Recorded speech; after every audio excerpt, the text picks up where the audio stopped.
possible for thousands of men, women and children to be killed in a single hour and then to be forgotten from history? That is what seems to have happened in the Battle of Ardnaree.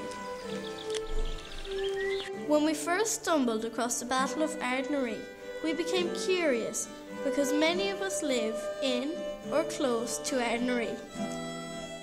So we asked our neighbours about it and even conducted a survey. But in a survey of 103 people, only 6 had heard of the battle. We arranged to meet local historian Terry Riley at the Old Abbey in Ardnaree to answer our questions.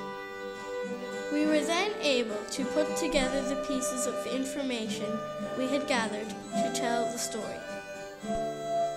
It all started in the 1580s when Ireland was being brought under English rule by Queen Elizabeth I. At the time, Connacht was controlled by the Burkes.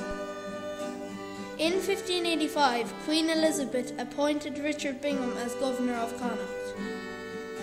He was a ruthless soldier and his orders were to bring Connacht under English law.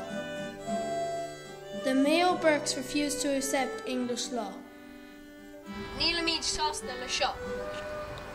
The Burkes decided to seek help from the Gallowglass. The Gallowglass were fearsome warriors from western Scotland and the Scottish Isles. In the summer of 1586, a force of Gallowglass had landed in Inishowen in Donegal with their wives and children. The Burkes sent a messenger to the Gallowglass. The Gallowglass agreed to support the Burkes in return for land and money. Bingham's spies discovered the plan. He put together an army that numbered 200 on horse and 850 on foot. On the 20th of September, the Gallowglass reached Ardnaree and camped close to the River Moy. Bingham's spies informed him of this. Bingham saw his chance. The Scots could be attacked without an escape route across the Moy, which was swollen and dangerous after days of rain. He got his troops up at 3 a.m. and by dawn they were hidden close enough to the Gallowglass camp to launch their attack.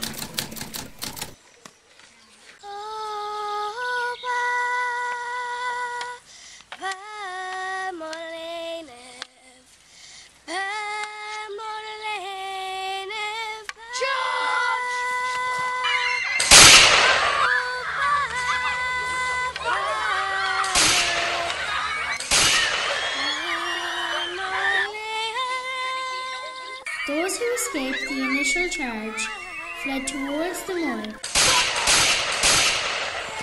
but were shot or drowned in the fast-flowing waters of the swollen river.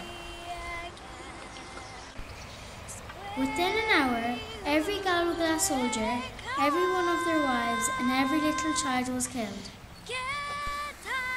Local folklore tells us that the River Moy ran red with blood that day.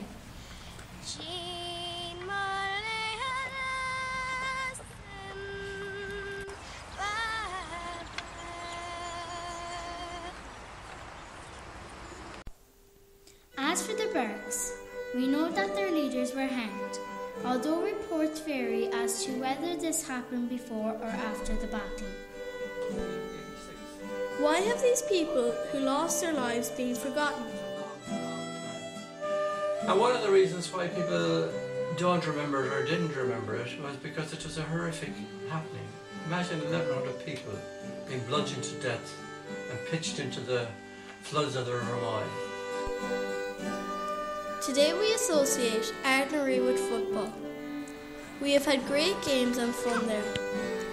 Little did we know that children who walked in our own footsteps over 400 years ago came to such a tragic ending.